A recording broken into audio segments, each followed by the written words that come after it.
I've recently got back from France. I was training two Labradors out there, and word got out to one of the neighbours that was a dog trainer. So I was asked for some advice with a dog that they'd recently got. So it was an unfortunate situation where I think a family member had passed away, and so this person was given the dog of the family member, and they were struggling with multiple different issues. So there was a destructive behaviour when the dog was left alone. So I'm guessing it chewed something in the house every time the owner left. It didn't want to come in from the garden, so whenever they asked it to come inside, it would run away and not do that. Whenever the door was opened, it legged it outside, and again, it didn't want to come back in. It didn't want to go in its crate. And the lady messaged me and said that she'd been trying since about 11 o'clock at night to get the dog in, and then she gave up and shut the door, and then at 3 a.m. in the morning it started howling, but still wouldn't come in.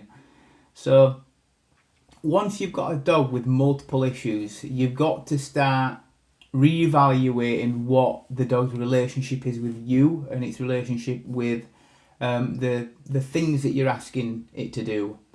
It's not just as simple as, I want you to do this, why aren't you doing it? There's a lot of times, like, the dog's in a new house, in a new environment, a new set of rules.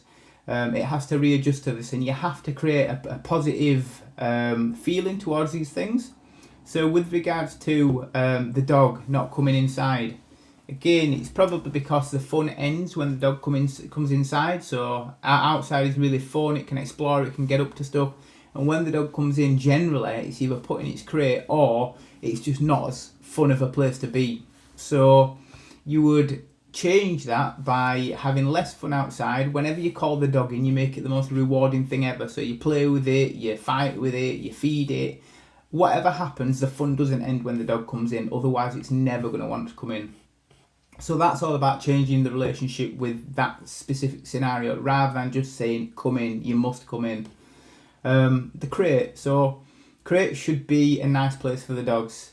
Now my dogs downstairs, one of them, or at least one of them, will be in the crate chilling out. The crate's never shut, and it's because they have a good association with it. So in this scenario, I imagine the dog doesn't have a good association with the crate because it gets put in there when it's naughty, or it gets put in there when the owners leave, which is upsetting for it.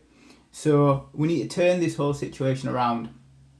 The dog gets fed in the crate. If the dog's ever in the crate, you're in there with it, giving it a cuddle.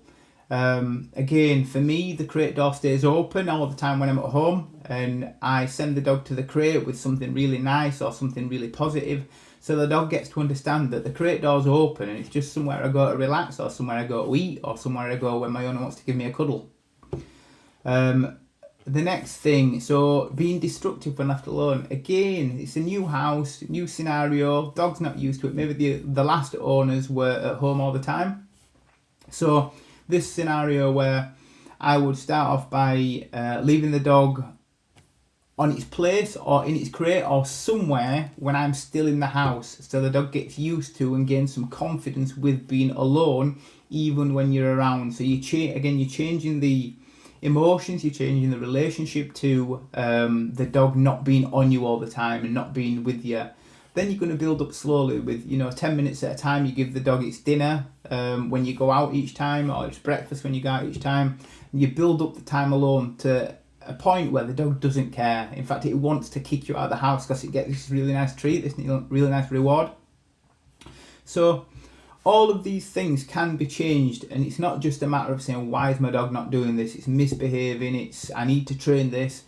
It's all about going right back to the start and changing your dog's relationship with all these different things, and also changing the relationship with you. You shouldn't be the fun police. You should be the person that the dog goes to have the most fun.